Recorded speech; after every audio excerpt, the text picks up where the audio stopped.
दुनिया के super power time time पे बदलते रहे, पर भारत अपने नॉलेज और विजडम की वजह से दुनिया भर में जानी गई।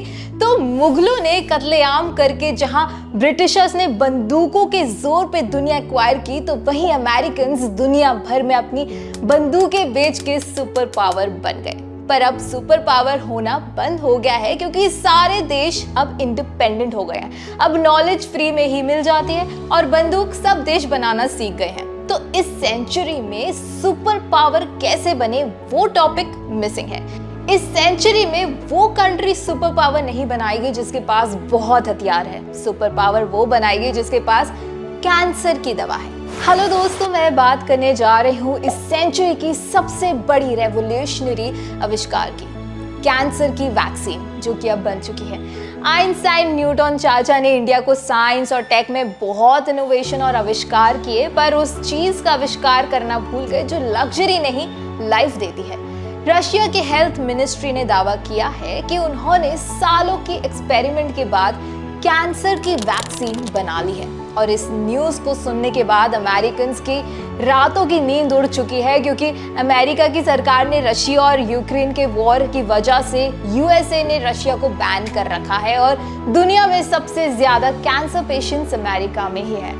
On a serious note, cancer एक ऐसी बीमारी है जिसका इलाज अभी तक मिला नहीं है। डॉक्टर, जिसको भगवान का दूसरा रूप कहा जाता है, क्योंकि भगवान के बाद वही है जो जीवन दान दे सकते हैं। पर कैंसर का नाम सुन के डॉक्टर भी कहते हैं कि अब बस भगवान ही बचा सकता है इनको, क्योंकि इस बीमारी की कोई दवा नहीं है। रशिया के साइंटिस्ट क्लेम कर रहे हैं उन्होंने कैंसर की वैक्सीन बना ली है। ये एक mRNA वैक्सीन होगी जो कैंसर पेशेंट के इम्यून के हिसाब से उसे ठीक करेगी।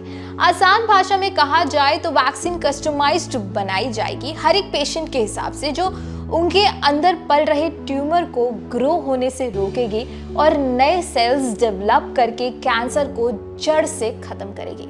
रशिया का कहना है कि वैक्सीन साल 2025 से फ्री में बांटी जाएगी, क्योंकि सेवा ही परम धर्म है। ये हमने इंडिया से सीखा है। जब इंडिया ने कोविड वैक्सीन से प्रॉफिट कमाने की जगह पूरी दुनिया को एक परिवार की तरह से देखा और दुनिया भर में कोविड की वैक्सीन फ्री में बांटी और दुनिया को ये सिखाया कि दुनिया बंदूक और न्यूक्लियर पावर से नहीं, प्यार से भी जीती जा सकती है। स्टैटिस्टा का सर्वे बताता है कि 2022 तक दुनिया भर में 10 मिलियन जानें कैंसर की वजह से जा चुकी हैं और 2050 तक कैंसर से मरने वालों की संख्या 18 मिलियन तक जाने वाली है। और जितनी तेजी से industrialisation, ozone layer depletion, air pollution, water pollution और स्मोकिंग हो रही है ना कहीं ये नंबर सच होते दिख रहे हैं। अगर ये कैंसर वैक्सीन सही में काम कर गई तो अमेरिका को देश निकाला दे दिया जाएगा और रशिया को दुनिया सुपर पावर कहना शुरू कर देगी, क्योंकि सेंचुरी कोई भी हो, मारने वाले से बचाने वाला हमेशा बड़ा होता है। दोस्तों, आपका क्या है इस बारे में कहना, ये हमें कमेंट्स में जरूर बताइए और ऐसी ही अनफिल्टर्ड न्यूज़ के लिए संस्कृति अनफिल्टर्ड को सब्सक्राइब करना ना भूलिए।